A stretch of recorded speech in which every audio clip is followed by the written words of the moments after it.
The phone receiver slipped from Sheriff Jack's trembling hand. His eyes were locked on the photograph of an 8-year-old boy with a missing tooth smile. The girl who handed it to him had ridden 200 miles on a roan mare. Now she staggered past the Pinedale city limit sign, the photo cutting into her palm. She reached the sheriff's office porch, her horse collapsing behind her.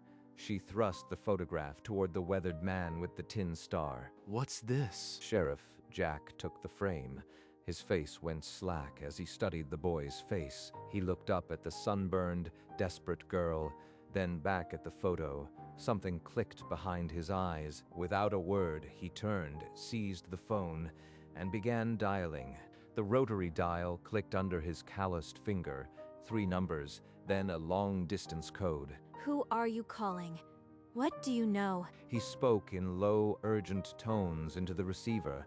Then he set it down. "Wait here," was all he said before leaving her alone with the photograph on his desk. The photograph on the sheriff's desk held a memory from 5 summers ago.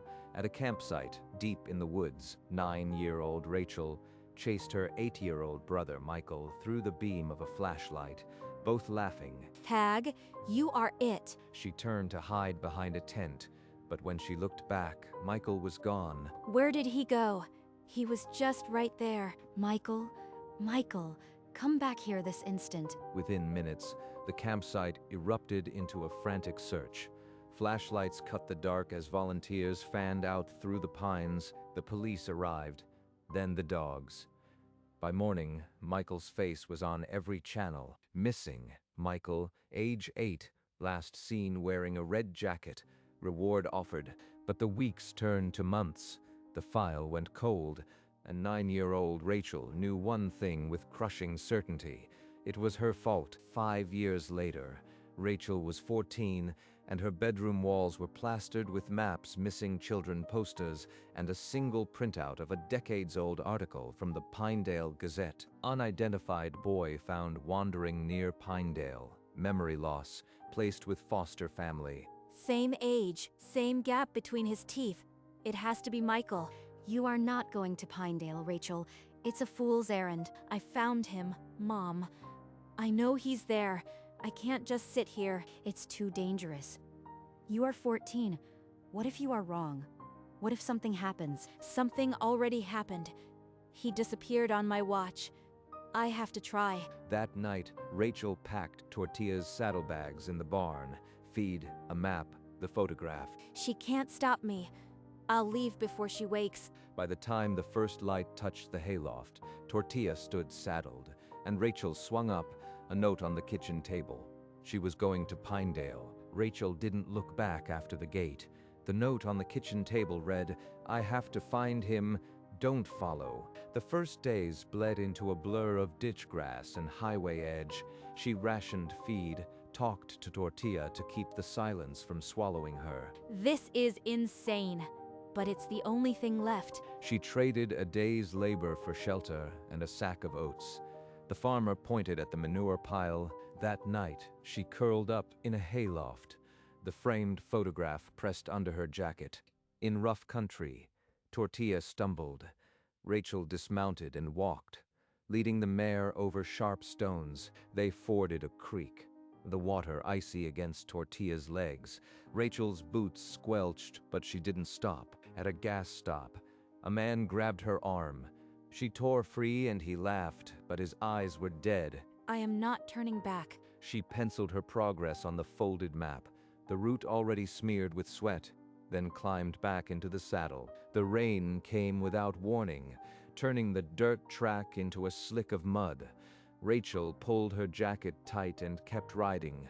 A little rain won't stop me. Not now. On a rocky incline, Tortilla's hoof slipped. The mare went down and Rachel was thrown hard against the stones. No, Tortilla, get up! The mare lurched upright, trembling. Rachel pressed her forehead to the horse's lathered neck. Look at her.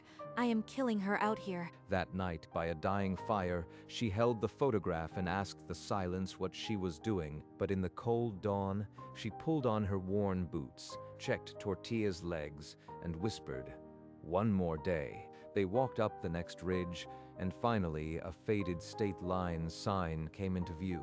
Cross it. Then you are one step closer to him. After crossing the state line, Rachel pushed deeper into unfamiliar territory, her map now stained and fraying. By evening, she spotted a farmhouse and asked to sleep in the barn in exchange for work. Just one real meal. Then I can keep riding. While she scrubbed a feed bucket, the farmer's wife mentioned a boy who'd been found nearby 5 years back. He couldn't remember his own name. The town called him Sam. He'd been living with a family ever since. Found with no memory. Same age. It's him. It has to be. She pulled the photograph from her pocket and held it out. The woman's face softened, then tightened. "I've seen that smile before," she said slowly, "but that boy is older now. I can't tell you for sure." What if he's happy here? What if I rip his whole world apart just to fix mine? She lay awake in the hay, the frame cold against her ribs, and for the first time, hope felt like a weight she might not be able to carry. Tortilla's gait turned to a stagger. Rachel climbed down and walked, one hand pressed to the mare's sweat-matted neck. We're so close.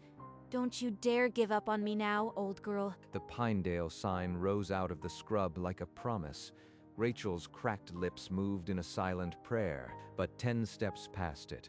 Tortilla's front legs buckled, and the mare dropped hard onto the packed dirt. Tortilla. No, get up. Rachel threw her weight against the mare's side, but Tortilla only shuddered and closed her eyes. I can't leave her.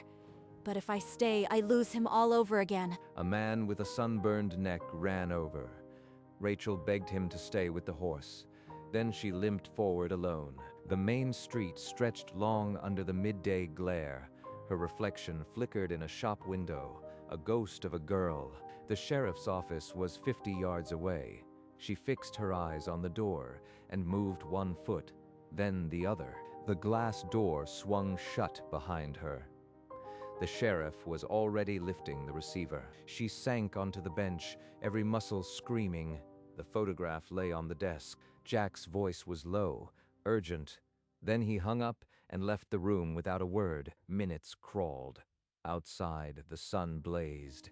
She stared at the frozen smile in the frame. Finally, the door opened and Sheriff Jack came back in. He looked older than he had before. Tell me what you know, please. We might have found your brother. What do you mean, might? Where is he? I can't say more right now. Your mother is driving here. You both deserve to hear it together. He set the photograph back on the desk between them, and she waited, with that word brother echoing in the dust-filled light. Sheriff Jack opened a thick file and slid it across the desk. It was his cold case on a boy named Sam. 5 years ago, a dying woman brought a boy to the clinic. She claimed she'd adopted him privately. The boy couldn't remember his real name. He called himself Sam. The paperwork looked legal, but the woman died 2 days later. Something never felt right. He pushed a photograph forward. An elderly woman with kind eyes stared back at Rachel. Her name was Edna Cole. There was no record of any adoption. Then he slid another photo onto the desk. A man with hard eyes and a red stamp across the bottom. Deceased. We later learned a trafficker sold the boy to her. He died in a shootout before we could question him. Without a match, we couldn't prove Sam was Michael. Until you walked in. Sam. The boy is named Sam. But it has to be him. A screech of tires cut the silence.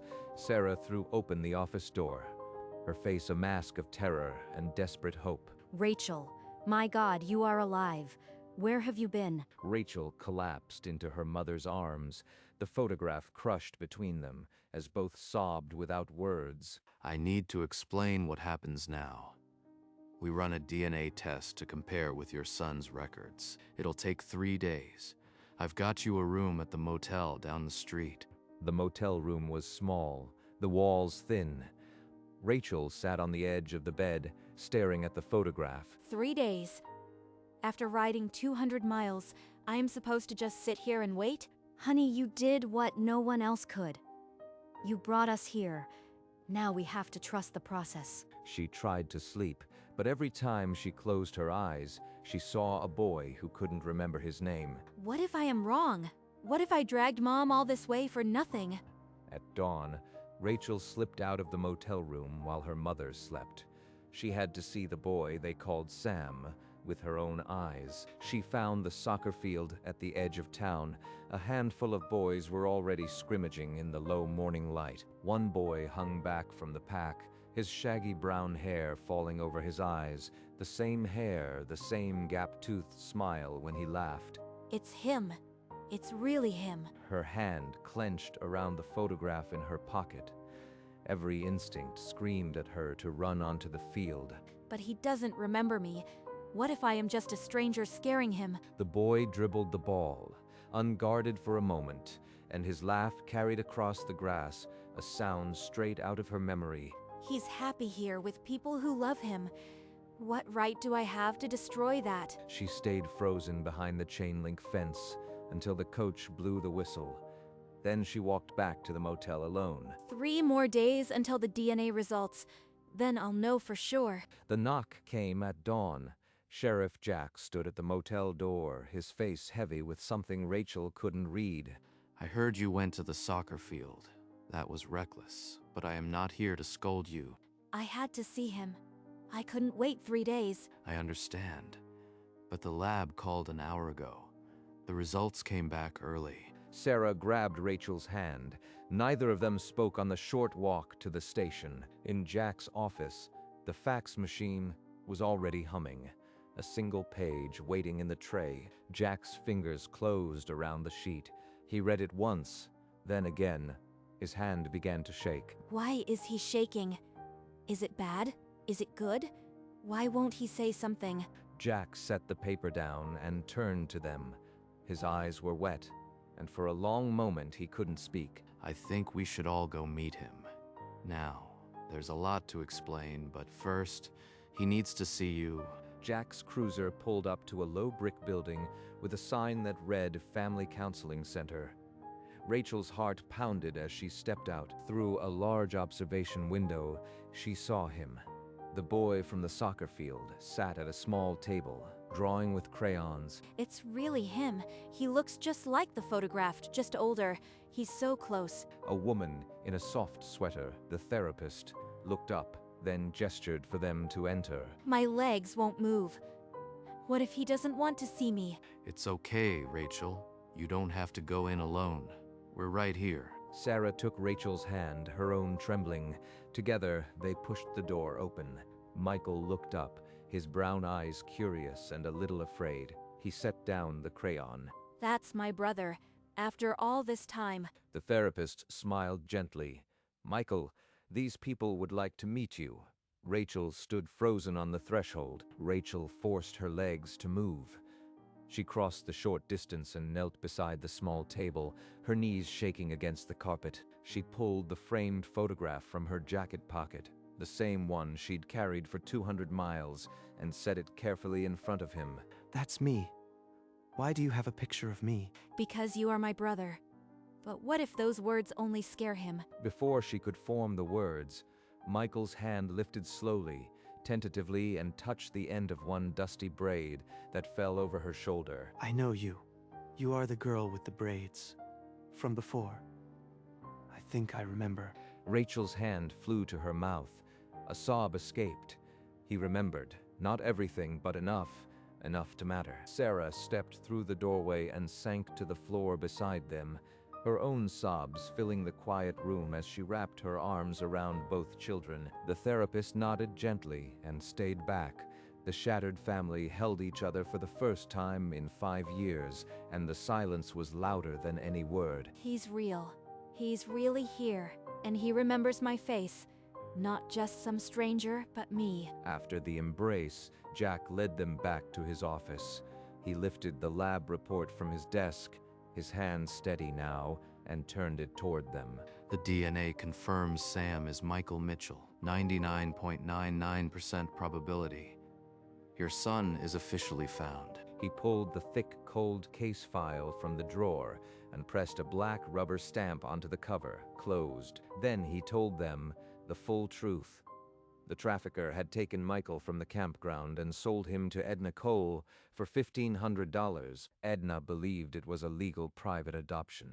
She died never knowing the truth, and the child she called Sam became her whole world. That afternoon, Michael's foster family arrived. They hugged him tight, tears streaming, but they didn't fight.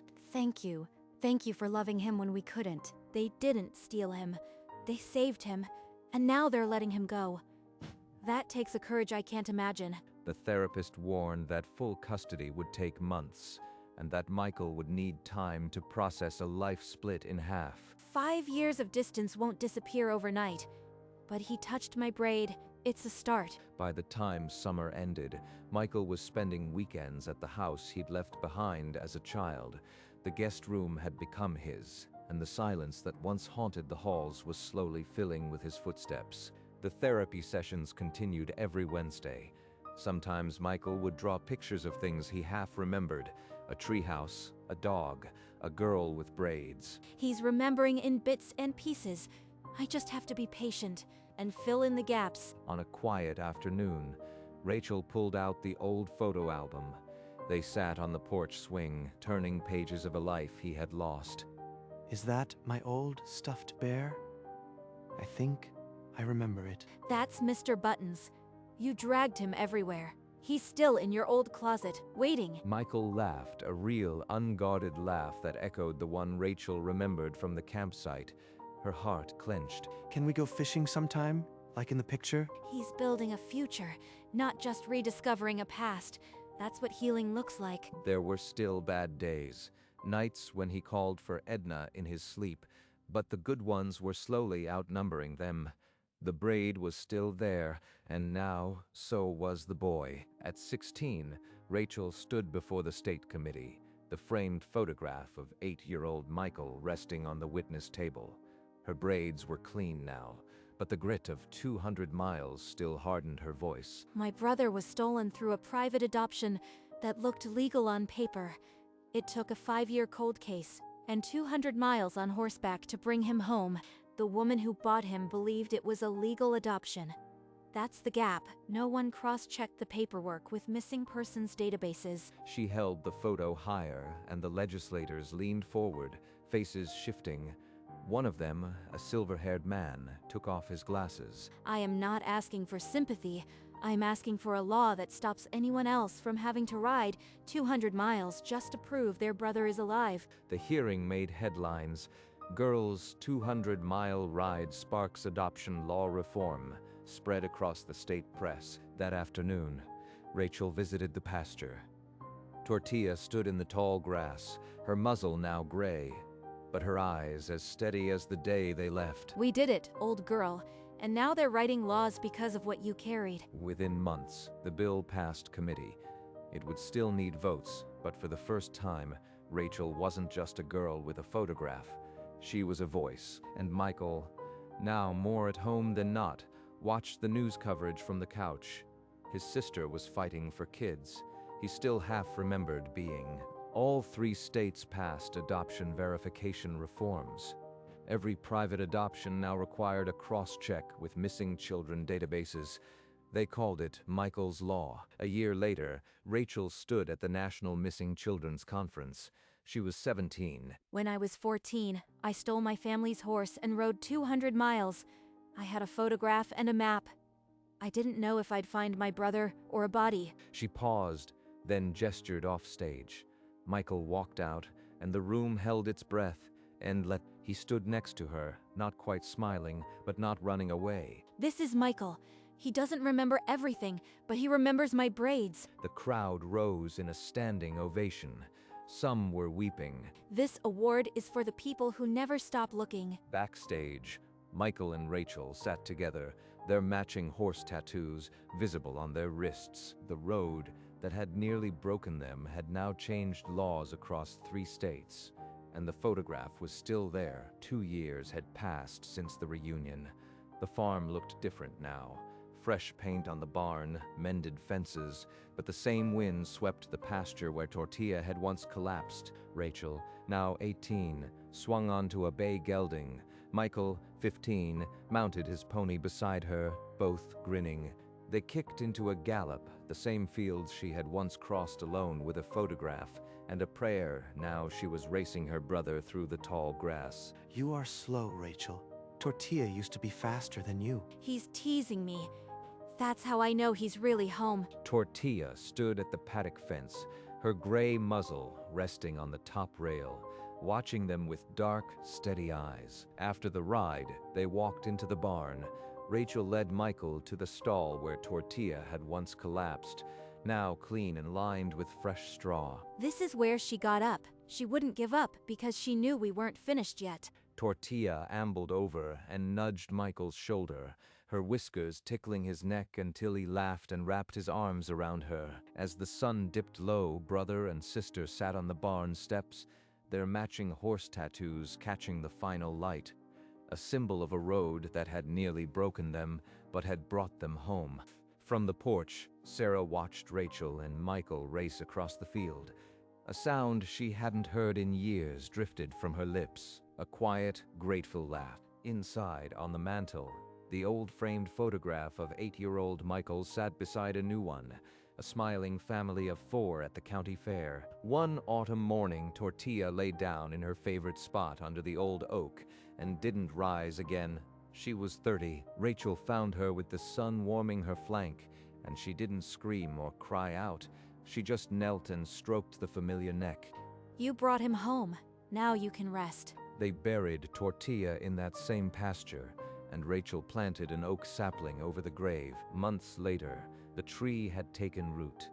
A simple stone marker read, Tortilla, 1973 to 2003, the bravest mare. Rachel, Michael, and Sarah gathered under the branches on the anniversary. No one spoke. They just leaned into each other and let the wind finish their thoughts. The farm kept spinning its quiet seasons. The photograph stayed on the mantel, and the braid was still there. Somewhere in the pasture, an oak grew tall over a legend everyone in town knew by heart. Rachel became a voice for missing children, her face on screens across the country. Michael stood beside her at press conferences, no longer the boy who couldn't remember.